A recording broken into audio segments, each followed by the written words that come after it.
피청구인 대통령 윤석열을 파면한다. 마치겠습니다.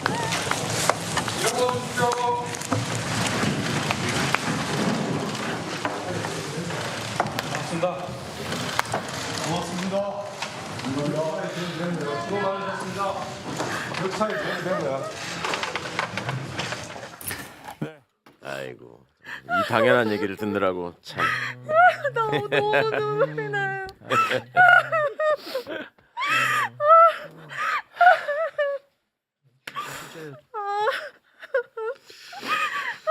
야, 참.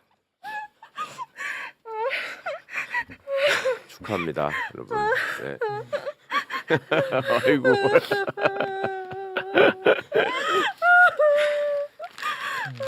이렇게 사람들을 긴장시키고.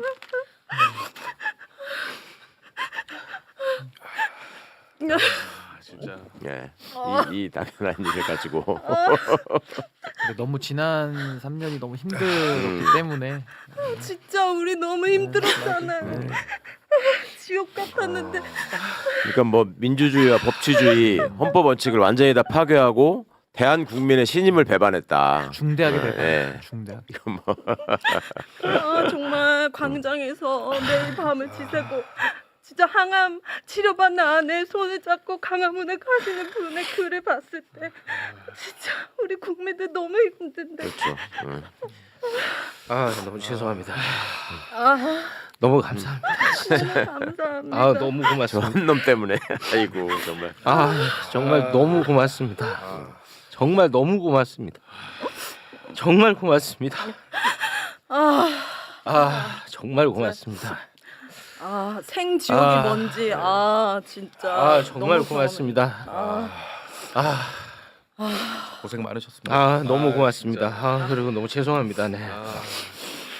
예, 뭐 당연한 결론이고 뭐 예상했던 논리 전개이고 또 헌법재판관들이 그 외에도 국민의 기본권을 철저하게 침해하고 헌법을 파괴했다라는 거를 조목조목 잘 짚으신 것 같고 이게 왜 이렇게 늦어졌는지에 대해서도 다 이렇게 흔적이 나오네요. 그리고 정영식, 김복형, 조한창의 활약이 있었다. 이것까지 이제. 고충 의견 쓰느라. 근데 기가 의견에 대해서는 토를 못 하니까 각하를 가지고 이제 시비를 붙었다는 게 이제 여기 그래요? 보이는 거죠. 그 죄송한데 예, 그 좀 부정 타는 얘기 좀 하지 마세요. 네. 그런 얘기야. 박수 한번 치시죠 그래도. 진짜 대한민국 만세 진짜. 너무 고맙습니다. 전원일치로. 전원일치 네, 8대 0 전원. 솔직히 네, 11시 22분 대통령 윤석열을 파면한다. 드디어 나왔습니다. 네 그렇습니다. 아이고. 아니 뭐 이론도 별로 없었구만요. 근데 네. 앞에 보면은 이제 절차상에 네. 여러 가지의 그 논박이 있었던 거를 해소하는 걸 보면 네. 재판관들끼리 피청구인 측에서 요청했던 절차상의 여러 가지 요건들을 다 하나씩 네. 좀 논의를 했던 것 같아요.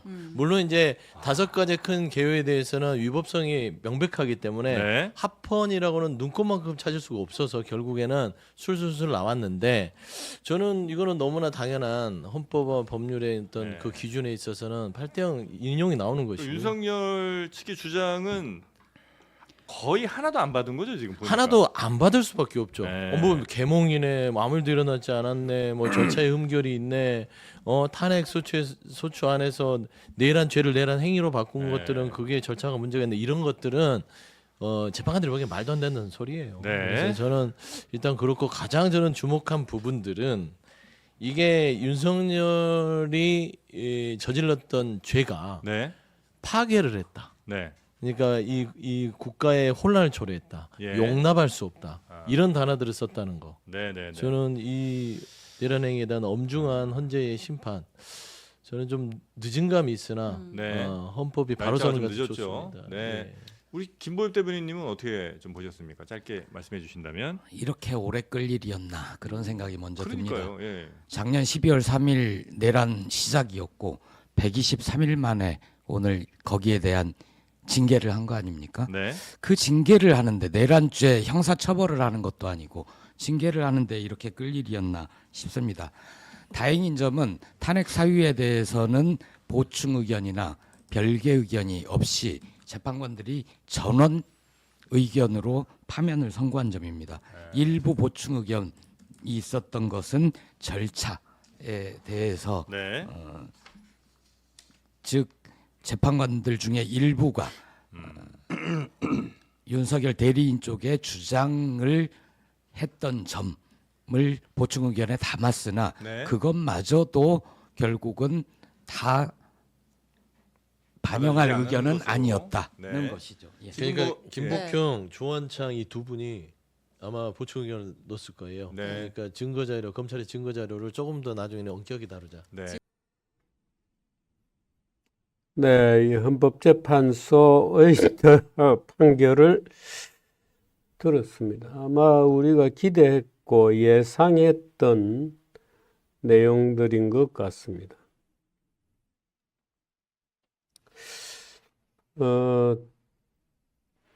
여섯 가지 계엄 선포의 적법성, 합헌성 여부, 또 계엄 선포의 이 절차적 요건이 준수되었는지 여부, 또 국회 군경을 투입한 행위의 적법성 여부, 포고령, 헌법의 기본권, 이 포고령이 헌법의 여러 가지 기본권을 침해하고 있는지 여부, 또 선관위에 군인들이 간 것의 말하자면 선관위 독립성을 침해하고 영장주의를 위반했는지 여부, 또 마지막으로 이 법조인들에 대한 위치 확인을 요구했는데 그것이 사법권 독립을 침해했는지 여부를 쭉 검토해서 다 인정이 되었습니다. 다 인정이 되고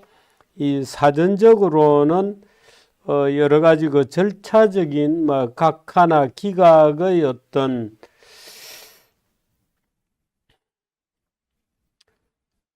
요건이 되는지에 대한 검토 이런 것들이 좀 있었습니다. 지금 이 현재 바로 앞에는 이 정청래 법사위원장이 나와서 이 약간 이 상기된 얼굴입니다. 아주 얼굴이 아주 뻘겋게 지금 바뀌어 있습니다. 예. 약간 우는 것 같군요. 정청래가 이렇게 울고 있으니까 아주 특이하네요. 네. 정청래 의원이 약간 울고 있는 것 같습니다. 그 다음에 이제 문제가 그 중대성에 대한 침해 여부, 중대한 거냐? 과연 이 파면할 정도로 중대하냐? 는 문제가 검토된 끝에 역시 중대하다. 중대한 국민들에 대한 침해다. 헌법상 통치구조를 무시했고 기본권을 침해했고 헌법의 기본 원리를 무시했으며 심각한 위해의 결과를 가져왔고 손준원님 고맙습니다. 네, 심각한 위해를 가져왔고 시민들의 저항과 군인들의 소극적 행동으로 실패했지만 긴급권에 대한 불신을 초래했고 그래서 결국 국가 긴급권을 남용한 역사가 재현되었다 이렇게 얘기했습니다. 그래서 파면의 법익이 윤석열 대통령을 보호함으로써 얻는 법익보다 훨씬 크므로 전원일치 파면이다 이렇게 결정을 했습니다. 전원일치 파면이 안 되면 오늘 그 별도 의견도 없었습니다. 별도 의견도 없고 저는 별도 의견이 그래도 한두 명이 나올 거라고 생각했는데 아예 별도 의견도 없는 8대0 전원일치의 판결이었습니다. 그런데 왜 이렇게 오래 끌었을까요? 저는 그게 좀 허무할 정도로 이 절대 의견이 절대적으로 8대 0, 별도 의견도 없고 소수 의견은 물론 반대 의견이 있어야 소수인데 반대 의견도 없고 이 절대 의견도 없는 이 별도 의견도 없는 8대 0이었습니다. 8대 0 전원일치의 평결 결과 윤석열 파면, 이 파면에 해당되기 때문에 시간을 기록할 필요가 있다 하고 시계를 보니까 12시 22분에 파면이 되었습니다. 벌써 7분, 8분이 흘러가고 있습니다.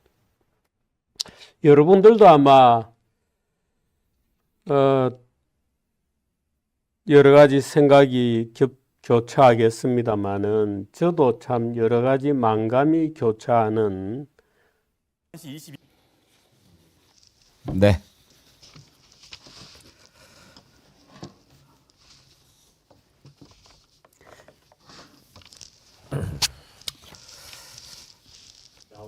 김종호 원장님이 무슨 이야기 좀 해주세요. 저는 진짜 매우 감동적인 글을 읽었고요. 헌법재판관들의 일치된 결정을 통해서 국민 신임을 위반한 배반 행위가 매우 중대하다. 용납할 수 없다.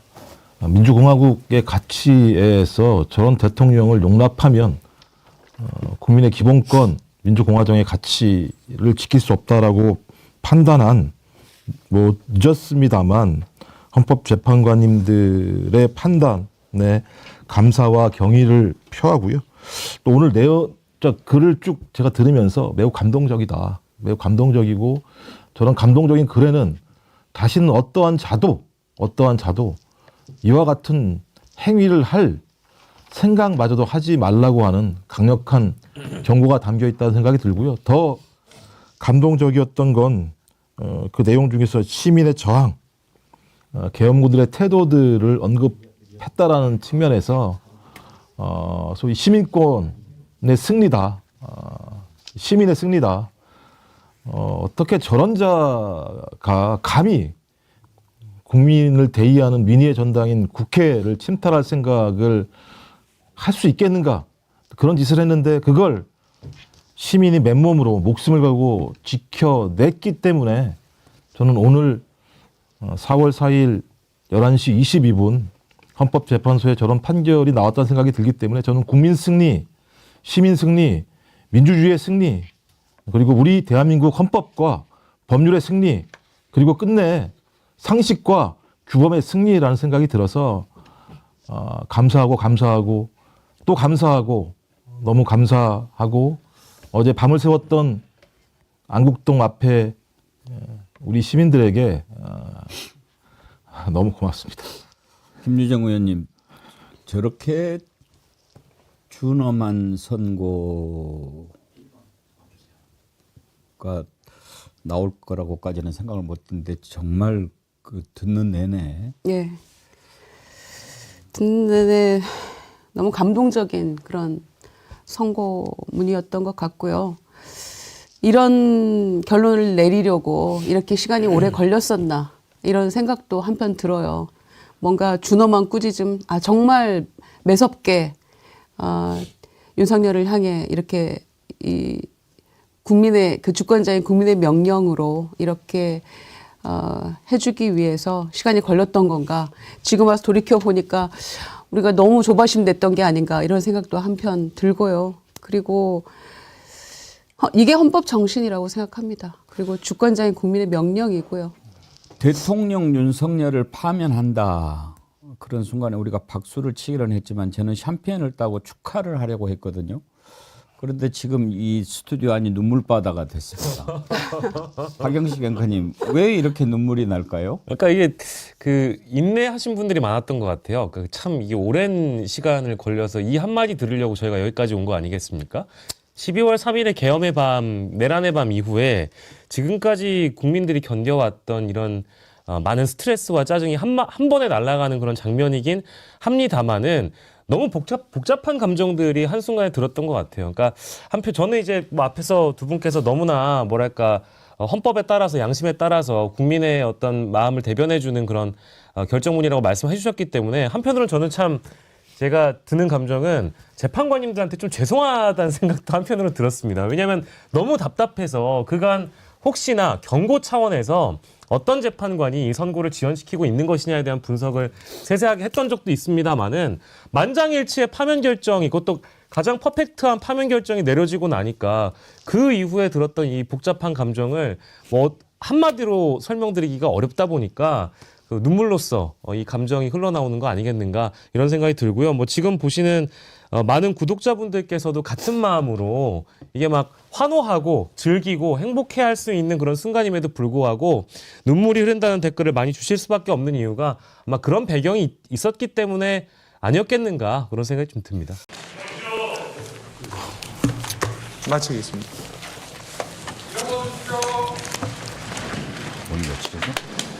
자, 지금 저 한 22분 정도, 23분 정도 걸렸고요.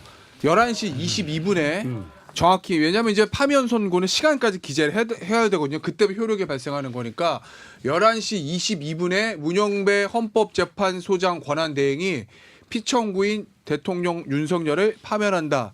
이렇게 주문을 선고를 했습니다. 그러면 오늘 2025년 4월 4일 11시 22분을 기점으로 해서 윤석열 대통령은 대한민국 대통령으로서의 권한이 없어지는 겁니다. 지위에서 내려오게 되는 거고 공식적으로 모든 국구통수권부터 시작해서 대통령의 직위는 권한대행인 한덕수 국무총리에게 이전이 되는 거죠.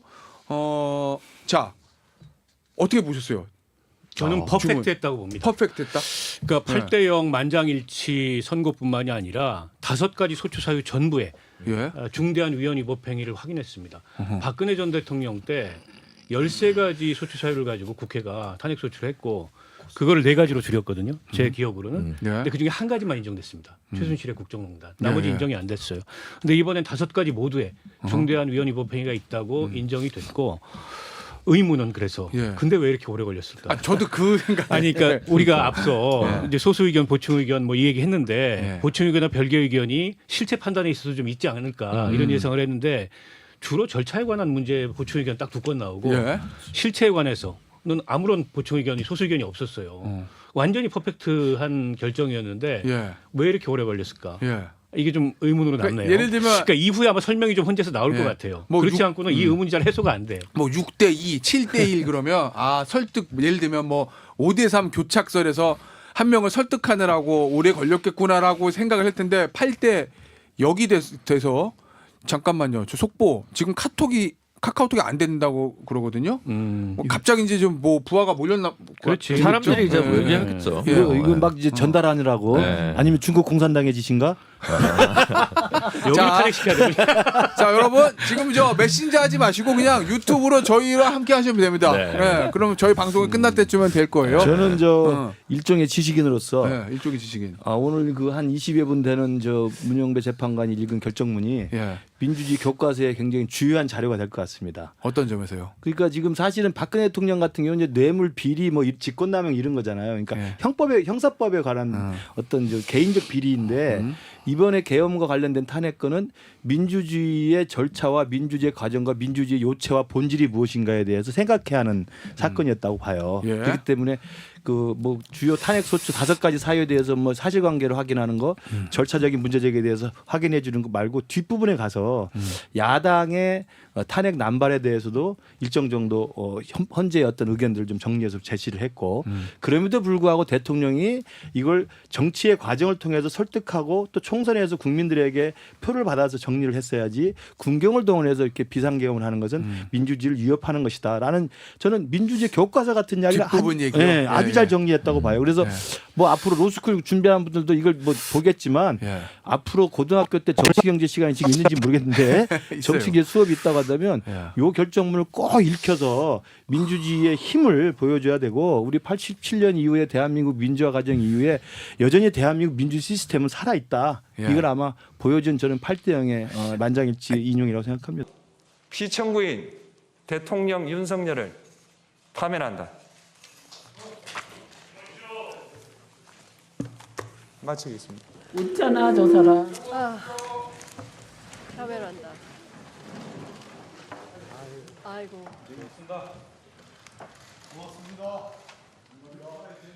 자 지금 네, 마이크 켜주시기 바랍니다.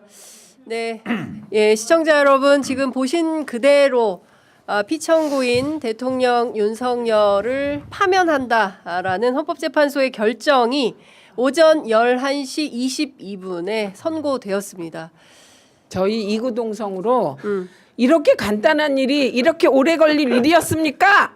네, 맞습니다. 그러니까요. 네. 자, 의원님 주식시장을 계속 살펴보셨습니다. 아니 네. 근데 예.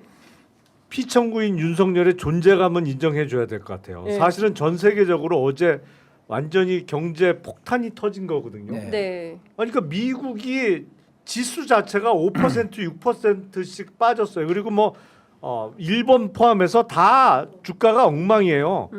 그 와중에 한국은 올랐습니다. 주식이 올랐다. 주가가 돈은 거짓말하지 않는다. 네. 예, 우리 그 이정주 기자 명언입니다. 돈은 거짓말하지 않는다. 지금 그러니까 주가가 오르고 있다. 미국 예. 관세 폭탄이라는 악재가 터졌습니다만 윤석열 파면이라는 호재가 또 작용을 한 거죠. 네, 그렇습니다. 그러니까 이 전 세계적으로 어마어마한 관세 폭탄을 뚫을 정도로 이 윤석열에 대한 파면이 호재로 작용했다. 어쨌든 네. 존재감은 있다. 있다. 이제 앞으로 얼굴 볼 일 없겠지. 그것보다도 예. 미국 그 전 세계 대통령이라는 트럼프 대통령의 네. 어떠한 정책보다 대한민국 국민이 지킨 민주주의라는 어떠한 가치가 예. 세계적으로 더 평가받은 겁니다. 예. 네, 국민이 이겼습니다. 네, 국민이 박수. 이겼습니다. 박수. 진짜 저 최민희 의원님께서 약간 눈물도 그렁그렁 하시면서 계속 현장을 좀 지켜보셨는데 자 전원이 정확하게 맞추셨어요. 여의도 돗자리 바꿉니다. 아닙니다. 예. 그 내용도 제가 어제 전원이 타이핑한 거 인용. 비슷합니다. 예, 내용도 타이핑해 오신 거 그대로고 정보가 가장 아니, 정보는 적확하게. 아니고 저는 이제 상식적인 대한민국 국민이기 때문에 네. 저는 뭐 여당도 안 속해 있고 양도 안 속해 있거든요. 네. 근데 상식적인 대한민국 국민이 바라봤을 때 우리가 흔히 법을 갖다가 저는 잘 모르지만 물 숫자에 갈 것자라 그럽니다. 네. 물이 흘러가는 방향, 즉 사회적 상식입니다. 네. 우리 시골 가면은 노인들끼리 싸울 때 그러시죠. 야 그런 법이 어디 있어 하고 싸우잖아요, 그죠? 네. 이때 저는 법이 정말 법이다 생각합니다. 그분들 율법전서 모르거든요. 그래도 상식에 어긋나기 때문에 그런 법이 어디 있어라고 하고 싸우지 않습니까? 네. 이 우리가 일반 국민이 느끼는 상식이 법이라는 것을 확인시켜 준 것, 이것이 오늘 헌법재판소의 가장 큰 판단이라고 생각합니다. 네. 다들 지켜보셨겠습니다만 헌법재판관 전원 일치의 의견으로 대통령 윤석열을 파면한다. 예, 주문이 11시 22분에 선고가 됐습니다. 일단은 이 장면을 지금 현장에 나와 있는 우리 김승대 변호사와 우리 권태우 실장 함께 보셨는데 일단 소감부터 한 말씀 해주시죠. 예, 헌법재판소로서는 아주 그 당연한 논리의 꼭 필요한 결정을 했다고 생각이 됩니다. 예. 이 판결의 의미를 좀 법적으로 보면요. 네. 이 사실 12월 3일의 그 사태가 군사 쿠데타로서 위헌이 명백하고 대통령의 거취가 문제가 되어야 하지만 우리는 입헌 민주주의 국가로서 법치주의를 실행하고 있기 때문에 헌법이 정한 절차에 따라서 탄핵되어서 파면되어야 되는 이런 과정을 거쳐야 되거든요. 그것이 이제 무난히 진행되어 가지고 합당한 결과에 이르렀다는 점에서 우리 입헌주의가 제대로 이 사건에 대처하고 기능했다 하는 점에서 참 의의가 크다고 생각을 합니다. 그리고 또 앞으로 우리 입헌 민주주의가 이제는 더 이상 생각지도 못한 이런 군사 쿠데타와 같은 이런 민주주의를 창란하는 이런 사태에 이제 더 이상 이제 위험이 노출되지 않고 더 이상 이런 사태가 있을 수 없는 국가가 되었음을 다시 한번 생각하게 하는 그런 내용이 의미가 있다고 생각을 합니다. 네, 우리 권태우 실장께서는 어떻게 보셨습니까? 예.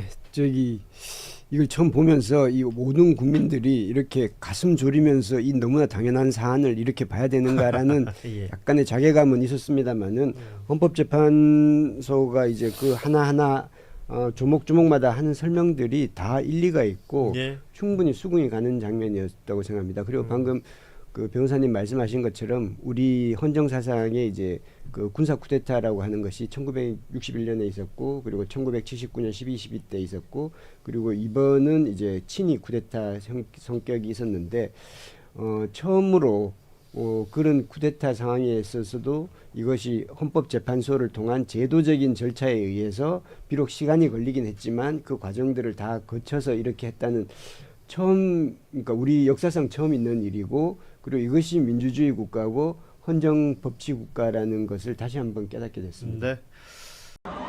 주문, 시청의 대통령 윤석열